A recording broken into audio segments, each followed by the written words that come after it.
Tell you what, it's been a rough week. I've been knocking out reviews left and right. Finally, gonna get a break. Son of a... Well, what do we have here today? It's something in the mail from our good friends at Go Game Geek. Thanks again, Go Game Geek. It's, of course, the Powkiddy model RGB20 Pro. Phew, boy, they keep pumping these out. Let's see what's in the box. We have a manual. Pretty basic. Has your shortcuts, simulator settings, low battery, a warranty card. I want to fill out a warranty card and mail it back to Powkiddy just to see what would happen. I don't think the results would be good, but well, maybe we'll do a follow-up. Maybe we'll do a short. We have a SD card. Came with a 64 gig CP.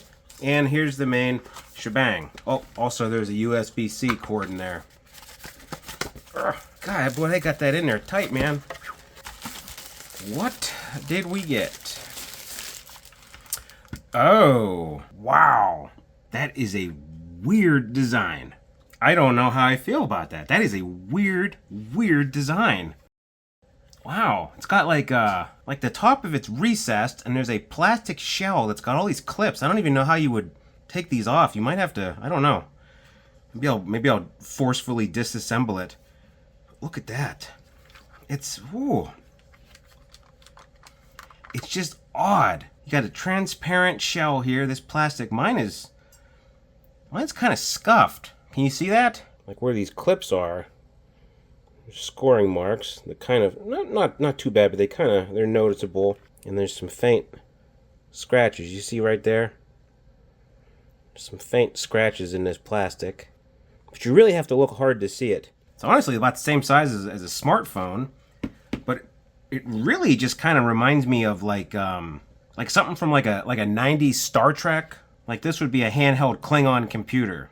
It just looks rugged. It's probably not rugged, it's Powkiddy, but it looks rugged. On the bottom here, there's this exposed area, which is just, I don't know, it's intriguing.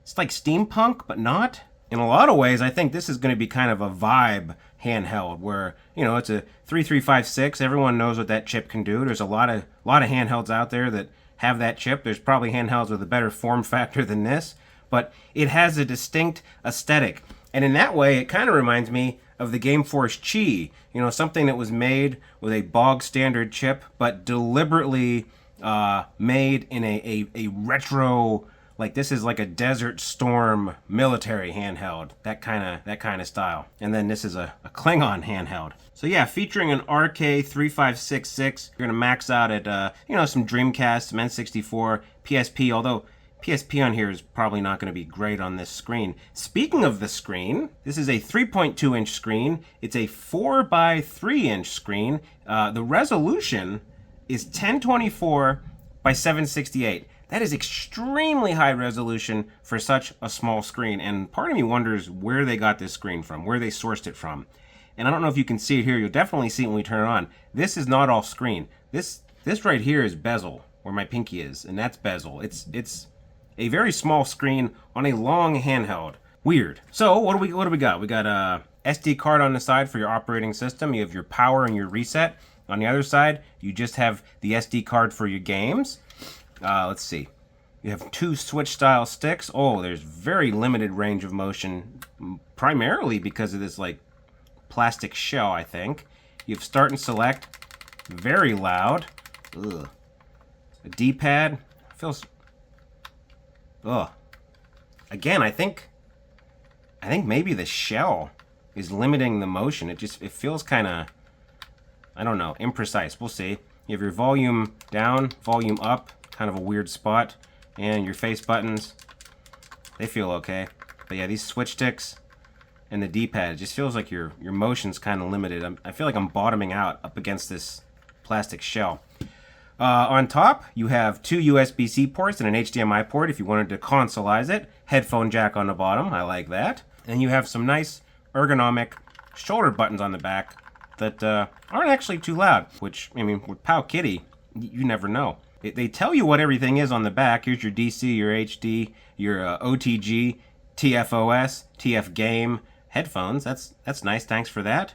It has a 5,000 milliamp hour battery. Ooh. And that's it. Very subdued branding on the back. And that's it. So let's put in this 64-bit card. Let's see what she ships with. Ooh, that is a serious LED. I don't know if it's because this plastic shell, but man, there's ArkOS. Interesting that it ships with ArkOS from Go Game Geek, because I think I saw some people on our Discord, maybe Ban was saying it, that his came with Rocknix. So I guess wherever you get it from, it's going to be different. And yeah, look at that bezel. Ugh, holy cow. That screen is so crisp. It's so small, but it's so crisp. I want to do more than just a first impression, so I'm going to play with this for a day or two, but let's just see what we can do right now. Cruising USA will probably break it. Now, N64 should run pretty good on this 3566, so we'll see if this is optimized or not. Do you see how crisp that is? That's a very, very high resolution screen. I love it. Let's give it a shot.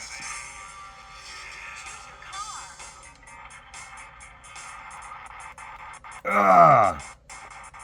Zero optimization. That's not great. Ugh. Hurts my brain. Alright, let's see if we can optimize it in ArkOS here. Ooh, governor. No, we're gonna do performance. See if that helps. And Glide 64 Mark II. Let's try Rice. I feel like we're not using the whole screen. It's running great. No, it's not. So your out-of-the-box experience with N64 on this is going to be a, say a mixed bag. Ugh, that's unfortunate. And I know the chip should be able to run it.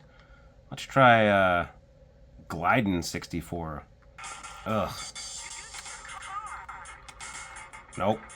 Well, looks like N64 on this out-of-the-box is going to be kind of bad.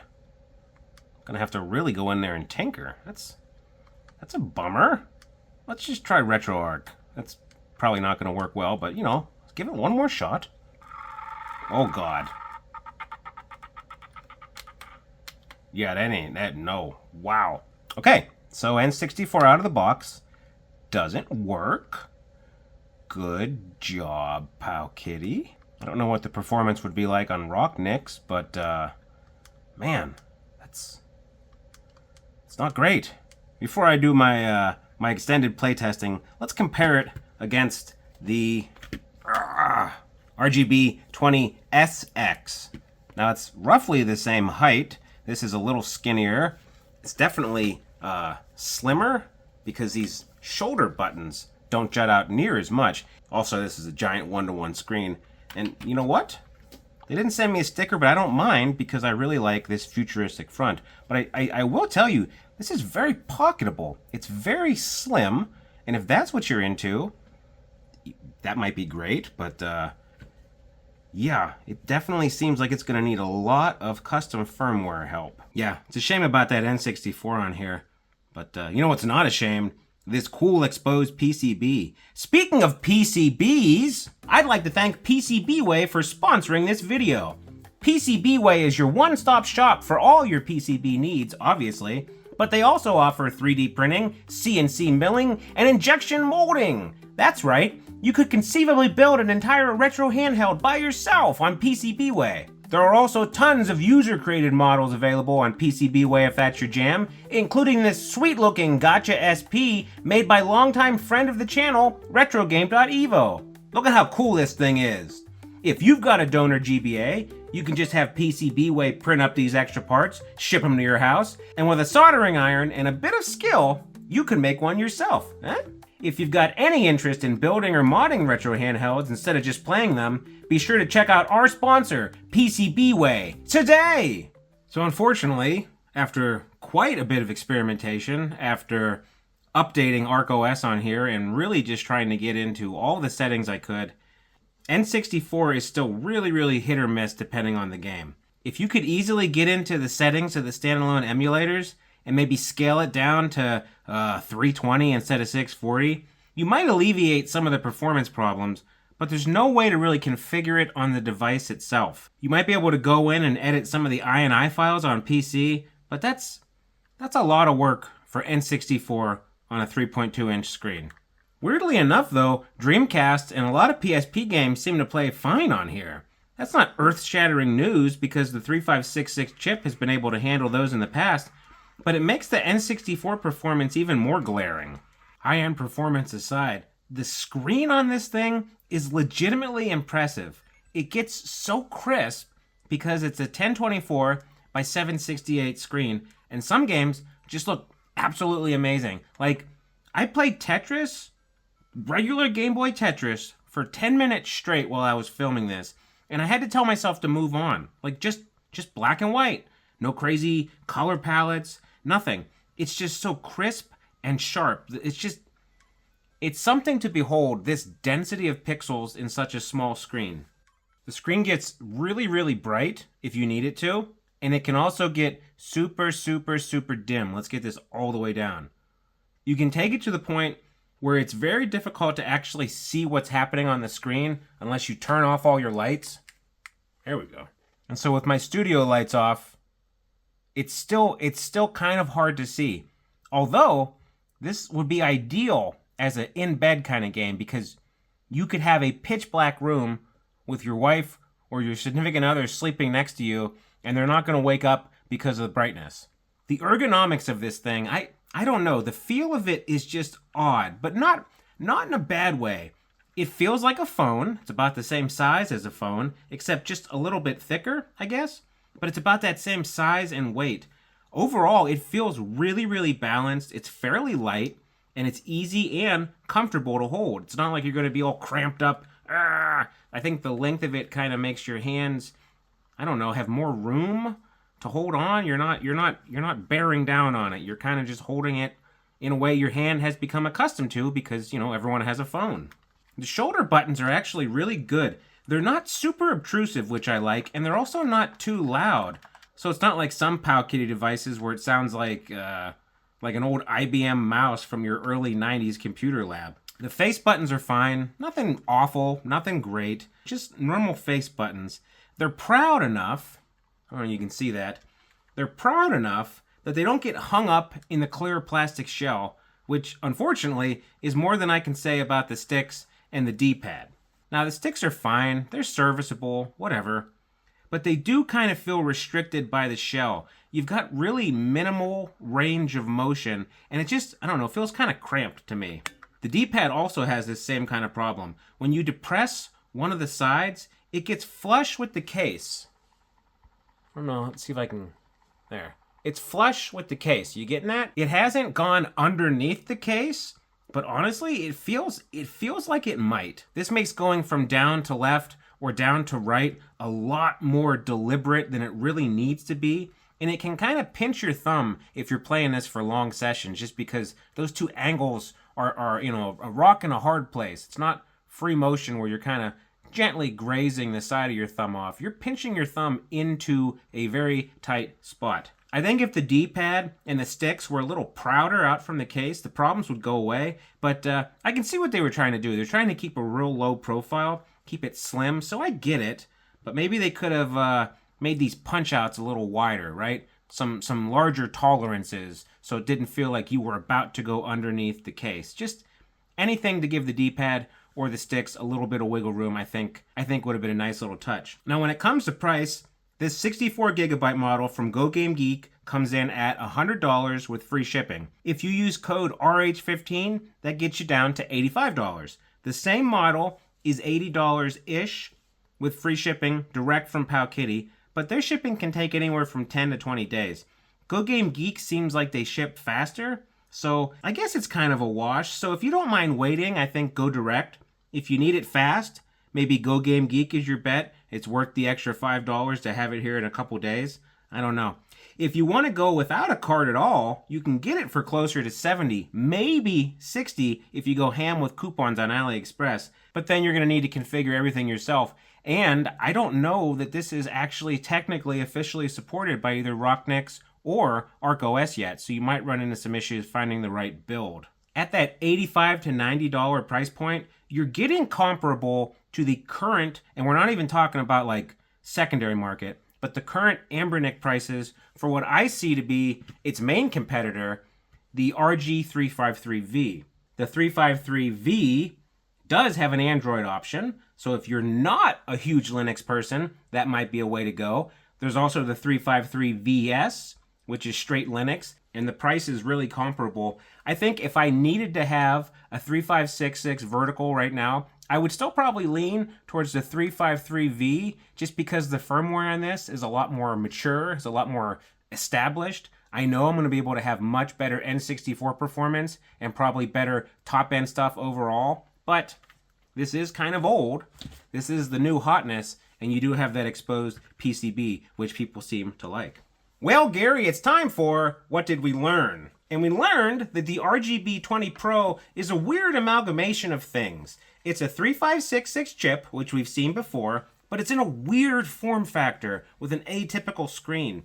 It's got style, or Riz, as the youth say. I'll give it that. And it's actually pretty ergonomic to hold and play. The screen is small, but it's HD, which, if it hits right, it's actually really, really amazing. I played Tetris on here for way longer than necessary just because I got sucked in.